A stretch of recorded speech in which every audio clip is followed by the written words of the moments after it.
Hello दोस्तों, अद्भुत कहानी संग्रह में आपका स्वागत है। आज की हमारी कहानी है मतलबी। मुझे किसी सहारे की ज़रूरत नहीं है, कह तो दिया है पापा जी ने, पर आपको लगता है कि इस उम्र में उनका ये गुस्सा सही है? आपने तो उन्हें यहाँ बुलाने के लिए फ़ोन किया था ना, और बात कहाँ से कहाँ चली गई। अकेले हैं दोनों, कहीं कोई परेशानी आ गई तो? कुछ नहीं होगा, 2-4 दिन बाद करूँगा फिर फ़ोन। अरे, मैंने कुछ गलत बोला क्या? आए दिन कभी किसी दोस्त को, रिश्तेदार को, सहकर्मी को बुलाते रहते हैं। ठीक है, बुलाते हैं तो कोई बात नहीं। अब उनके लिए लंबी चौड़ी तैयारियां भी शुरू कर देते हैं। खाने में विभिन्न व्यंजन, नमकीन और मिठाइयाँ तो चलो फिर भी ठीक है। जाते वक्त सबको गिफ्ट भी पकड़ाना ज़रूरी है क्या? विनीत, शुरू से उन्होंने इतना ही किया है सबका, तो अब ये सब उनकी आदत बन चुकी है। पर दिव्या, जो आदत तकलीफ देने लगे उसे बदलना ज़रूरी है। अब पापा रिटायर हो चुके हैं, सीमित पैसे उन्हें पेंशन के रूप में मिलते हैं। स्वाभिमानी इतने कि ना मुझसे लेंगे ना दीदी से। ठीक है, पैसों के बारे में नहीं सोचते तो कोई बात नहीं, पर मम्मी की भी तो अब उम्र होने वाली है। एक काम करती हैं, बढ़ जाती हैं। उस पर उनकी भी आदत ऐसी है कि काम वाली रखना पसंद नहीं है। अब ऐसे हालातों में दोनों एक दूसरे का ख्याल रख लें, यही बहुत है। पर नहीं, सबको बुलाते रहते हैं, और मैंने पैसे से मदद करने के लिए और माँ के लिए सहायता रखने की बात की तो गुस्सा हो उठे और फ़ोन भी काट दिया। कहने लगे मुझे किसी सहारे की ज़रूरत नहीं, जैसे अब तक कटी ज़िंदगी आगे भी काट लेंगे। आप शांत हो जाइए, मैं जीजी से कहूँगी उनसे बात करें, दिव्या ने समझाया। जीजी, कल इन्होंने पापा जी को फ़ोन किया था। उन दोनों की तबीयत का हाल कुछ सही नहीं चल रहा, पर पापा जी ने कह दिया कि परसों दीपक पत्नी के साथ आ रहा है, और 2-3 दिन बाद मामी जी और मामा जी आने वाले हैं।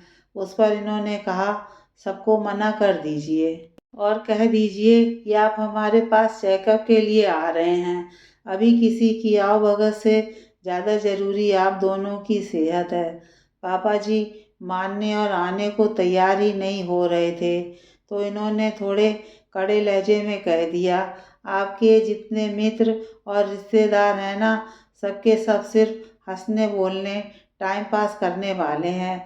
अपने मतलब से आपके पास आते हैं और आपके स्वस्थ रहने पर ही आने वाले हैं। आपको जब सहारे की ज़रूरत पड़ेगी ना, तो कोई नहीं होगा, बेटे और बेटी के अलावा। उसी बात पर पापा जी तुनक उठे और कह दिया कि मुझे किसी की भी सहारे की ज़रूरत नहीं है, और वो अब हमारे पास आएंगे ही नहीं। अब जीजी, आप ही समझाइए ना पापा जी और मम्मी जी को, ये भी बहुत तनाव में है कल से। दिव्या ने ननद बिम्मी से कातर स्वरों में कहा। तुम चिंता मत करो भाभी, बुरा तो मुझे भी लगता है। अब चैन से बेटे बहू के साथ रहने की उम्र में वो अपने घर पर रहते हैं और मेहमानों को बुला बुला कर सबकी तीमारदारी करते हैं। मैं देखती हूँ, वैसे पापा का जिद्दी स्वभाव तो किसी से छुपा नहीं है, पर मैं कोशिश करती हूँ मनाने की उनको, बिम्मी ने भाभी को समझाया। अगले दिन बिम्मी ने फ़ोन किया तो उमेश जी बाजार में थे। मालती को बुखार था तो उसकी दवा ले रहे थे।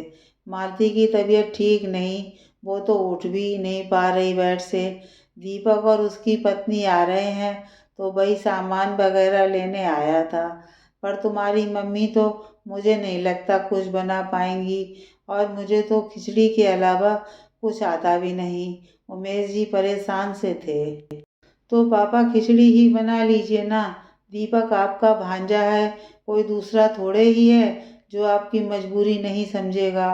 और रही बात शाम की, तो उसकी पत्नी भी आ रही है ना, शाम का खाना वो बना देगी, मम्मी को थोड़ा आराम भी हो जाएगा। 3 दिन रहेंगे ना? बोलो। हाँ, बोला तो है 3 दिन रहने का। तुम ठीक कह रही हो बिम्मी बेटा, वो कोई दूसरे तो हैं नहीं, मैं बेकार ही इतना सोच रहा हूँ, वही करता हूँ दीपक और उसकी पत्नी को चाय, नमकीन और मिठाइयाँ दी उमेश जी ने। मालती तो बेड पर ही पड़ी थी। खाने में खिचड़ी देखकर दीपक बोला, कोई बात नहीं मामा जी, अभी तो हम 3 दिन यहाँ हैं ना, सोना सब कुछ संभाल लेगी, आप तनाव ना लें। घर पर तो सब यही करती है, यहाँ भी कर लेगी। उमेश जी फिर संचित हो उठे दीपक की बात सुनकर, पर सोना का चढ़ा हुआ चेहरा उन्हें नहीं दिखा, क्योंकि वो उसकी बगल में बैठे थे। मैं कब से कह रही थी कि ऑफिशियल टूर में आए हो, किसी होटल में चलते हैं, पर नहीं, इनको तो पैसे बचाने थे। वहाँ तुम्हारे माँ बाप की चाकरी करूँ और यहाँ इन दोनों की। मेरा टिकट कटा दो, मैं वापस चली जाऊंगी, या फिर अभी चलो यहाँ से, किसी होटल में रहते हैं, मुझसे नहीं होगा काम। आराम करने आई हूँ या किसी की नौकरानी बनने? धीरे बोलो सोना, चलेंगे, पर अभी तो आए हैं, अभी निकलना अच्छा नहीं लगेगा। आज भर रह लो, कल चलेंगे। तुम चलते हो या मैं निकलूं? वैसे भी खिचड़ी खाकर मुंह का स्वाद बिगड़ पड़ा है। अरे बना नहीं सकते थे तो होटल से मंगा लेते। इन लोगों के इसी आओ भगत की तारीफ के कसीदे पढ़ता है सारा परिवार। ठंड का दिन होने के कारण सारे पंखे तक बंद थे, तो सारी आवाज़ उमेश जी तक जा रही थी। मालती बेचारी को थोड़ा आराम हुआ था और नींद आई थी। उतनी तेज आवाज़ से वो भी उठकर बैठ गईं। 15 मिनट बाद ही दीपक अपनी पत्नी के साथ निकल गया। उमेश जी जो गिफ्ट पैक करवा कर लाए थे, उनके लिए वो देने की भी इच्छा नहीं हुई। उनका मन इतना टूट गया था उनकी बात सुनकर। 2 दिन बाद मालती के भाई भाभी आ रहे थे। उन्हें अपने बेटे के लिए लड़की देखना था वहाँ। उमेश ने उन्हें फ़ोन लगाया, भाई जी, मालती की तबीयत आजकल सही नहीं चल रही है, आप आएंगे तो अपने सहायक को भी साथ लेते आइएगा, वरना आपको दिक्कत हो जाएगी यहाँ पर। उमेश जी जानते थे कि उनके घर पर एक 24 घंटे वाला सहायक लगा हुआ है।